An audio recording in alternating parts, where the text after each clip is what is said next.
మన రాష్ట్రం మన TV. Please subscribe Golconda TV. For more updates bell button పై క్లిక్ చేయండి.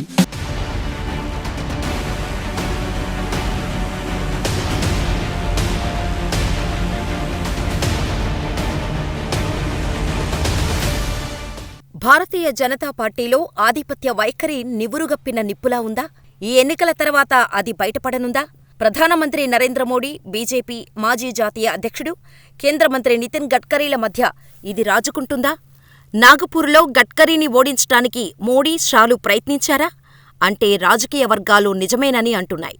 ఈ మేరకు జాతీయ, అంతర్జాతీయ మీడియా కోడే కూస్తోంది. మోడీ, అమిత్ షా వర్గం, గడ్కరీ వర్గానికి విభేదాలు ఉన్నాయి.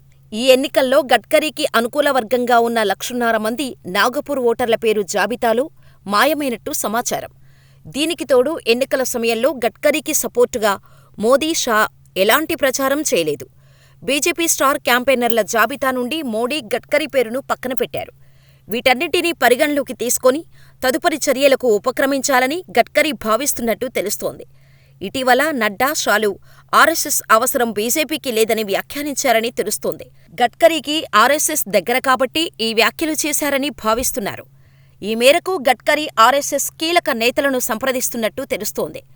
గడ్కరీ, మోడీ, షా వ్యవహార శైలిని, ఆధిపత్య ధోరణిని ప్రత్యక్షంగానో పరోక్షంగానో ఎండగడుతూ వస్తున్నారు. పాలనలో లోపాల మీద 2022లో సొంత సర్కారుపైనే గడ్కరీ విరుచుకుపడ్డారు. వాజ్పేయి, అద్వానీ, దీన్ దయాళ్ కృషి వల్లే నేడు కేంద్రంలో బీజేపీ అధికారంలోకి వచ్చిందని సంచలన వ్యాఖ్యలు చేశారు. అధికారం కోసమే రాజకీయాలు చేస్తున్నారని, వాడుకొని వదిలేయడమే ప్రధానమైందని వాపోయారు. దీంతో 2022లో బీజేపీ పార్లమెంటరీ బోర్డు నుంచి మోడీ, గడ్కరీకి ఉద్వాసన పలికారు. పార్టీ ప్రచార కార్యక్రమాల్లో ఆయనకు ప్రాధాన్యం తగ్గించారు. గడ్కరీ జాతీయ రహదారుల మంత్రిగా ఉండి రహదారుల బాగుకు కృషి చేశాడన్న వార్తలను మోడీ జీర్ణించుకోలేకపోయారు. ద్వారకా ఎక్స్ప్రెస్ హైవేలో ఎక్కువ నిధులు ఖర్చు చేశారని, కాగ్ ఇచ్చిన నివేదిక వెనుక మోడీ ఆదేశాల మేరకు గడ్కరీ మీద బురద జల్లడమే లక్ష్యమని అంటున్నారు. ఇక మహారాష్ట్రకు రావాల్సిన ఫాక్స్కాన్, ఎయిర్క్రాఫ్ట్ తయారీ వంటి పెద్ద కంపెనీలను గుజరాత్కు మోడీ తరలించకపోవటం గడ్కరీకి అసంతృప్తికి మరో కారణం. ఈ పరిస్థితుల్లో ఎన్నికల ఫలితాల తర్వాత కమలం పార్టీలో ఎలాంటి పరిణామాలు చోటు చేసుకుంటాయో వేచి చూడాలి.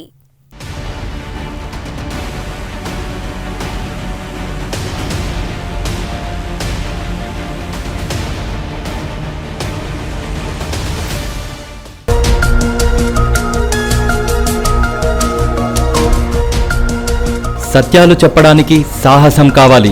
నిజాలు చెప్పే పత్రికలు రావాలి. నిజం మా నైజం. మెట్రో పక్క తెలంగాణ దినపత్రిక.